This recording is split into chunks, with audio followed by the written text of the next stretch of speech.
Halo teman-teman, jumpa lagi bersama saya di channel YouTube Bonsai Sancang Bali. Oke teman-teman, untuk kegiatan kali ini kita akan sedikit sharing atau sedikit mereview dan berbagi untuk cara program atau budidaya bahan sancang teman-teman ya. Nah, di sini ada salah satu beberapa contoh yang sudah kita proses atau kita program. Nah, untuk cara program atau budidaya sancang itu kita bisa lakukan dengan cara los pucuk seperti ini teman-teman ya, dengan ukuran yang kira-kira ukuran dua jari teman-teman ya. Nah, ini untuk usia sudah kita program baru berusia 4 bulan teman-teman ya. Nah, dalam waktu 4 bulan kita sudah bisa memiliki pola akar yang seperti ini teman-teman ya. Nah, untuk cara program akar kita bisa program dengan cara agak rapat ataupun agak jarang teman-teman ya. Nah, ini adalah contoh yang memiliki pola akar yang agak rapat teman-teman ya. Nah, seperti ini. Nah, jadi untuk pola akar keliling itu kalau bisa dibilang jenisnya banyak teman-teman ya. Ada yang agak rapat dan agak jarang, dan juga ada yang jarang sekali teman-teman ya. Nah, ini adalah contoh yang agak rapat. Namun di sini perakarannya itu untuk pembesaran dia tidak sama teman-teman ya. Nah, di sini dia istimewanya kalau kita pandang akarnya itu ada yang besar kecil besar kecil. Nah, seperti ini, yang ini agak besaran dan di sini agak kecilan. Nah, jadi perakarannya itu dia tidak sama rata teman-teman ya untuk pembesarannya. Nah, yang ini juga baru berusia 3,5 bulan.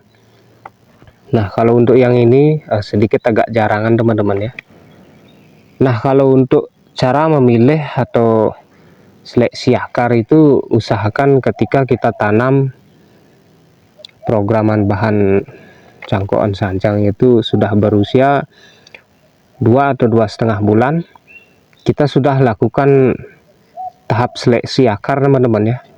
Nah, contoh seumpama di sini kan kemarin ada akar yang terlalu banyak, kita kurangi teman-teman ya, agar di masing-masing akarnya ini ada sedikit space teman-teman ya, atau jarak, sehingga nanti ke depannya itu di situ dia bisa terbentuk atau terlihat jelas untuk pola masing akarnya teman-teman ya.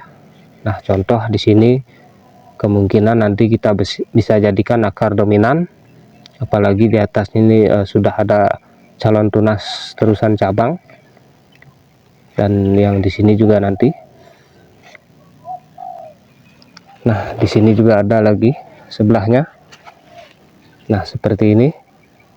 Yang ini juga agak sedikit jarang. Nah, kalau untuk akar yang sangat jarang sekali, nah contoh seperti ini teman-teman. Kadang-kadang kan kita kalau program akar itu tidak semuanya bisa tumbuh serempak teman-teman ya. Nah, contoh seperti ini pertumbuhannya sangat jarang. Jadi kemarin yang tumbuh itu hanya 4 saja yang dominan seperti ini teman-teman. Nah, kalau perakaran agak jarang seperti ini, kita bisa program akarnya dengan cara membelah seperti ini teman-teman ya. Asalkan usianya ini sudah seukuran batang rokok teman-teman ya. Nah, kita belah dengan pisau, tapi harus hati-hati teman-teman ya, agar tidak langsung putus. Dan kita masukkan kayu kering seperti ini. Nah, seperti ini, tapi bertahap teman-teman ya. Jangan langsung semuanya. Nah, nanti ini kalau sudah sembuh kira-kira lagi 1,5 atau 2 bulan baru kita lanjutkan yang lainnya teman-teman ya. Nah ini khusus untuk pola pertumbuhan akar yang agak jarang teman-teman ya. Nah untuk cara program akar atau budidaya awalnya seperti ini.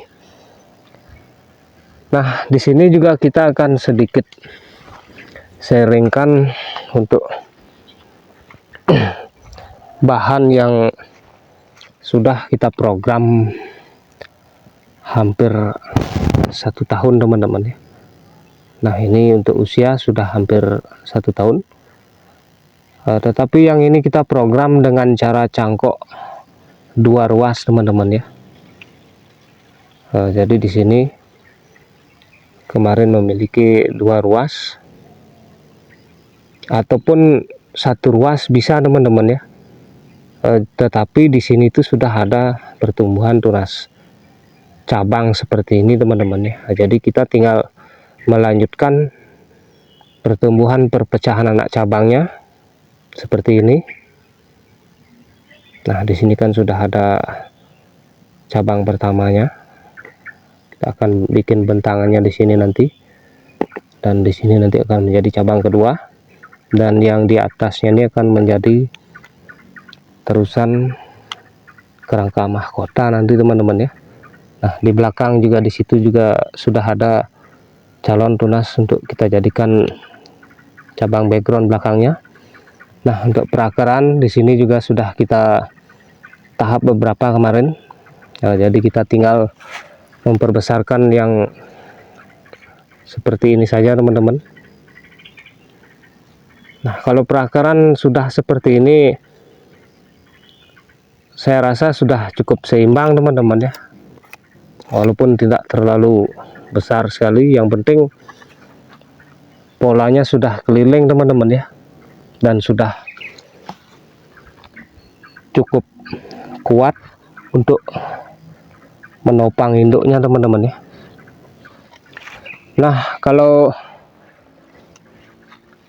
di sini juga kita akan sharingkan bagaimana cara membuat sedikit karakter tua teman-teman ya. Nah ini adalah salah satu bahan yang kita praktekkan. Nah di sini kita sambil program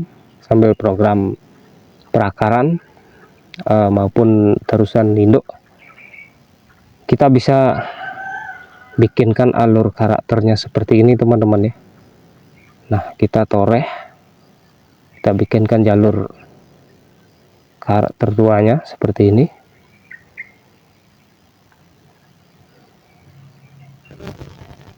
Nah nanti kalau sudah waktunya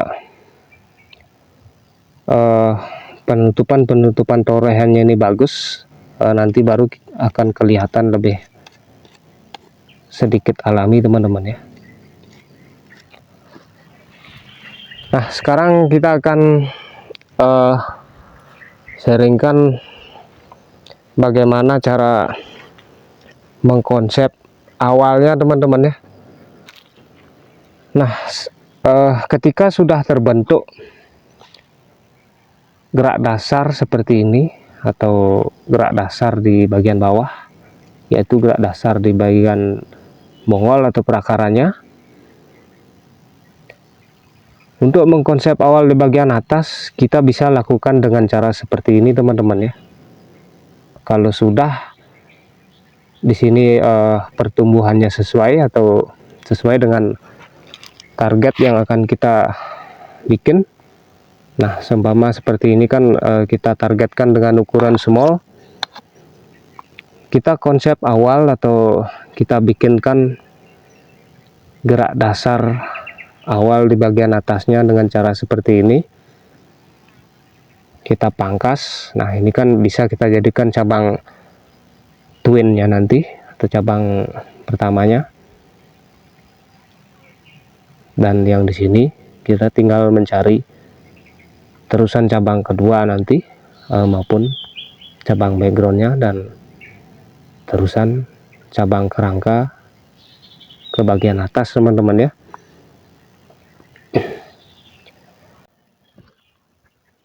Nah, di sini juga kemarin juga sempat kita lakukan sedikit cara membuat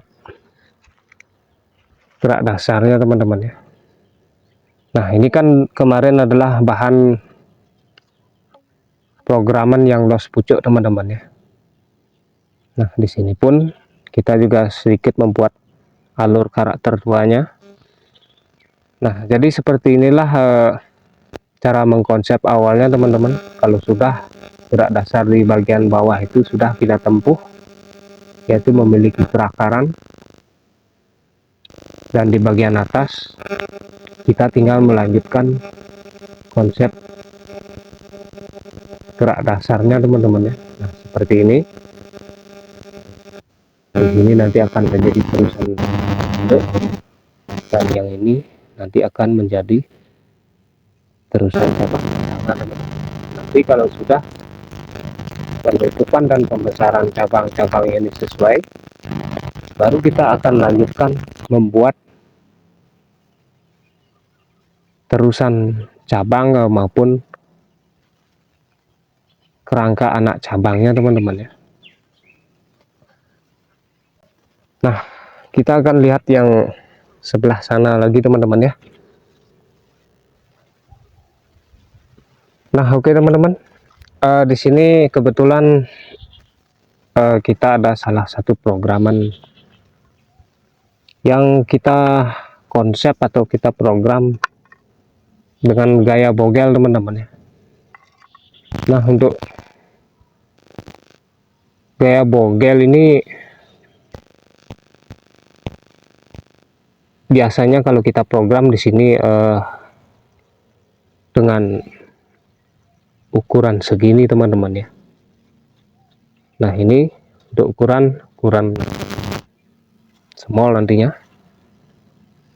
Nah, untuk perakaran juga di sini sudah kita siapkan kemarin untuk polanya.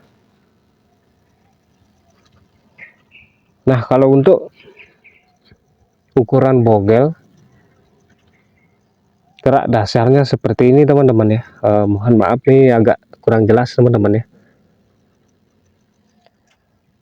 Nah, di sini pertama kita program dulu bahan setekan yang ukurannya agak sedikit besar teman-teman ya, atau setekan 2 ruas. Kita program dulu perakarannya. Nah, nanti kalau sudah perakarannya terbentuk,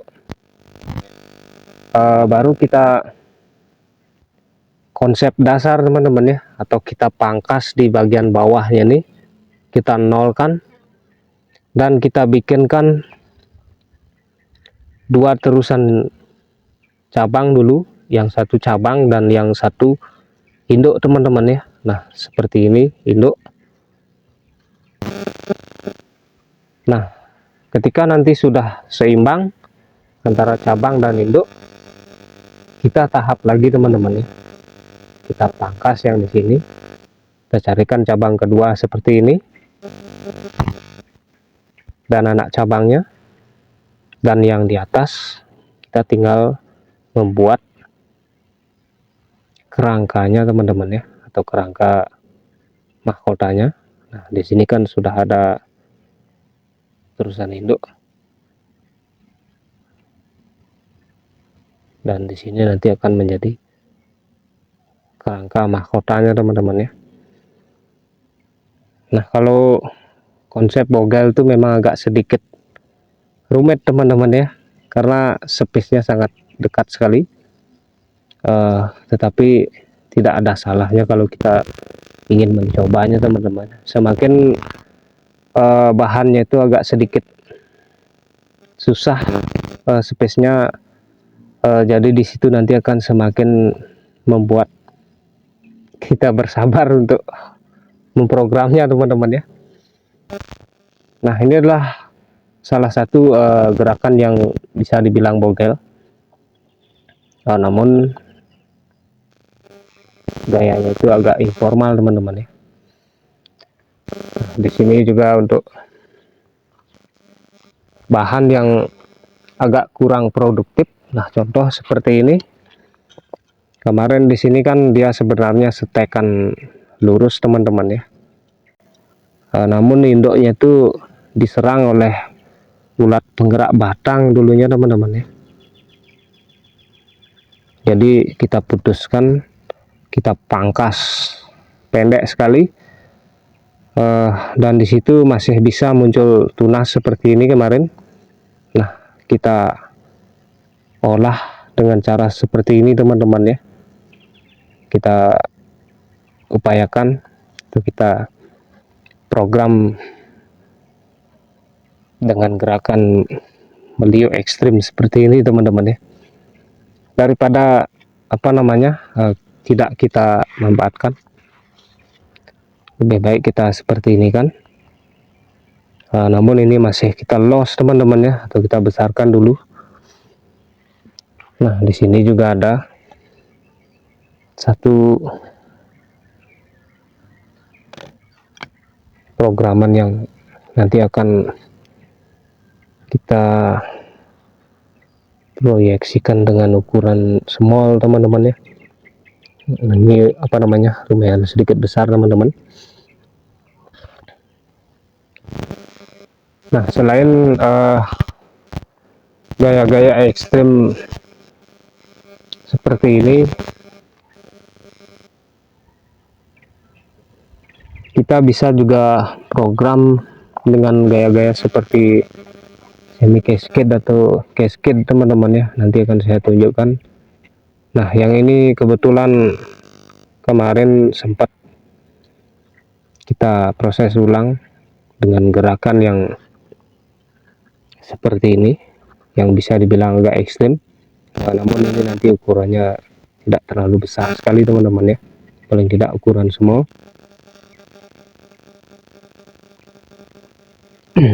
Nah, di sini kita ada salah satu contoh yang kita program dengan cara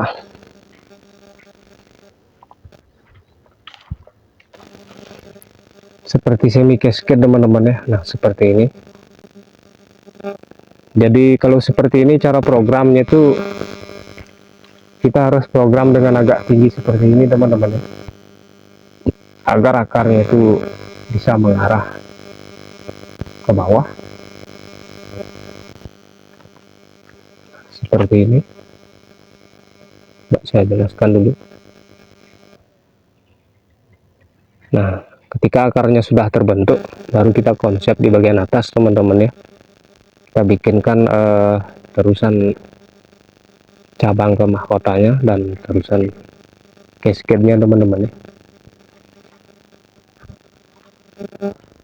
Nah, di sini untuk programan los pucuk, kalau bisa kita program agak jangka panjang teman-teman ya. Nah, contoh seperti ini sudah kita program hampir 1 tahun 8 bulan kalau tidak salah teman-teman. Namun di daerah saya ini memang agak sedikit lambat teman-teman ya, karena di sini untuk struktur media di bawah ini agak keras teman-teman ya, dan biasanya tanahnya itu terbelah kalau di musim kemarau.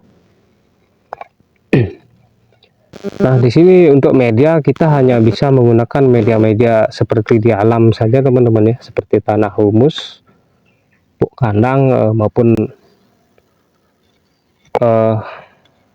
tanah humus-humus di bawah pohon-pohon besar itu teman-teman ya. Nah, seperti ini kita bisa program jangka panjang atau kita besarkan lagi. Hal ini kan belum begitu besar teman-teman ya, tapi perakarannya ini sudah kita tata teman-teman ya. Kita tinggal membesarkan saja nanti teman-teman ya, paling tidak ukuran small. Tapi kalau medium kayaknya masih bisa teman-teman ya, tapi kita harus tunggu dulu untuk proses pembesarannya teman-teman ya. Nah, oke teman-teman, untuk review atau sharing kali ini kita hanya bisa bagikan segini saja dulu. Di lain waktu nanti kita akan sharingkan lagi untuk perkembangannya. Kebetulan sekarang kita sharingkan pada saat musim kemarau teman-teman ya.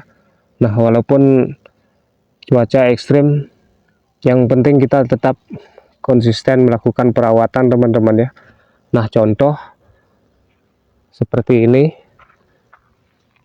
kita rawat untuk di bagian media teman-teman ya.